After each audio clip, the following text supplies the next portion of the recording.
Morning, friends, homeschoolers. It's just Larry coming at you from rainy downtown Nashville, Tennessee, home of the Grand Ole Opry. I wanted to do a little preface, you'd say, introduction for the video that I'm going to seamlessly edit onto this little clip here with my high-tech, modern editing skills. But, you know, a while back, my dearest, beloved son, Marshall, really wanted an SG because his favorite guitar is an SG. He played some of mine, and he loved them. And I said, son, you can't have these yet.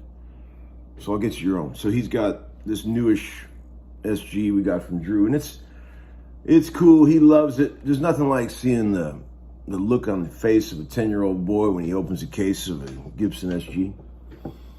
But, you know, Uncle Larry, it's no secret Uncle Larry has some issues with these newer Gibsons, which is the reason I play the older ones. And a lot of you guys have asked me to go off talking about all that. And I've been reluctant because I'm not going to bash anybody.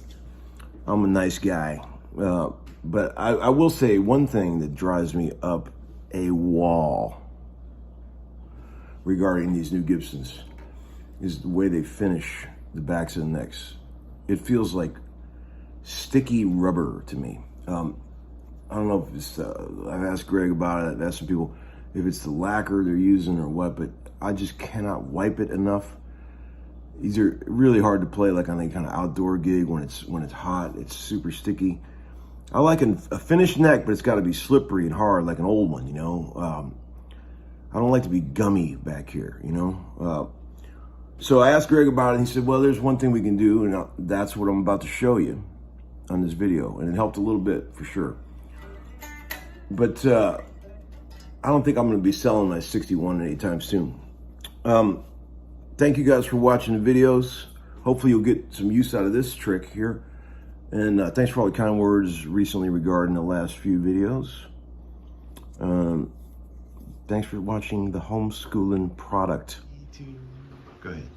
Dudes, what's going on? Greg Voros here on Homeskoolin.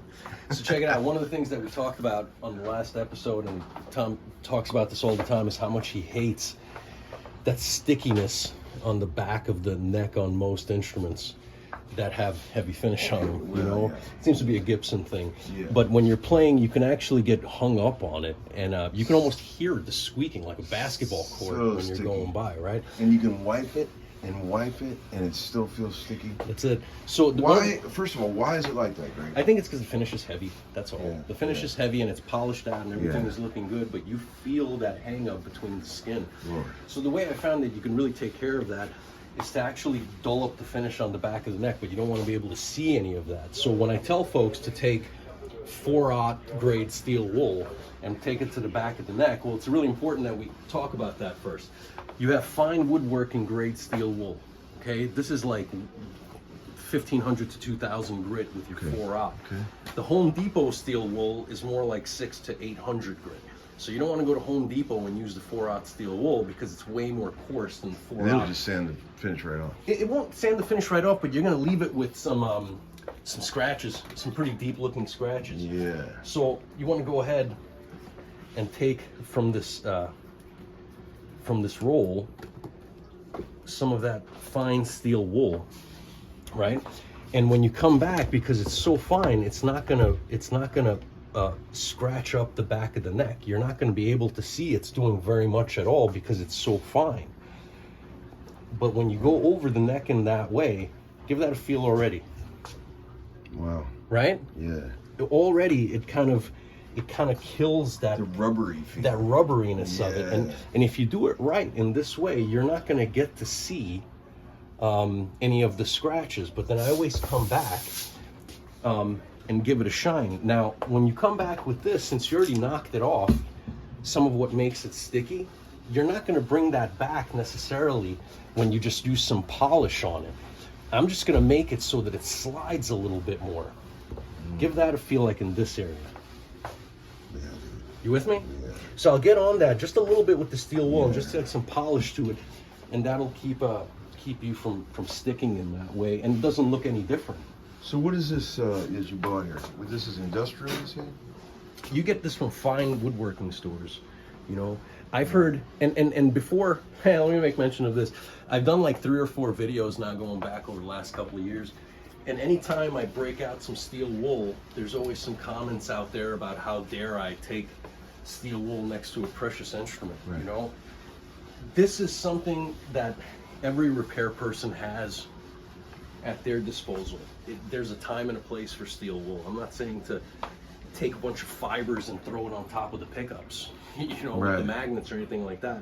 But you can use it if you're careful in how you use it. I usually go back and cover up all the magnets on the pickups with some masking tape, so the magnet doesn't pull the steel wool fibers. Sure. You know, but I've heard some commentary on it. I've never had this destroy an instrument, Right, right. short circuit. It's like a rag, basically. It really Right, is. I mean, it's made out of metal, but like I It's said, so, you know, so.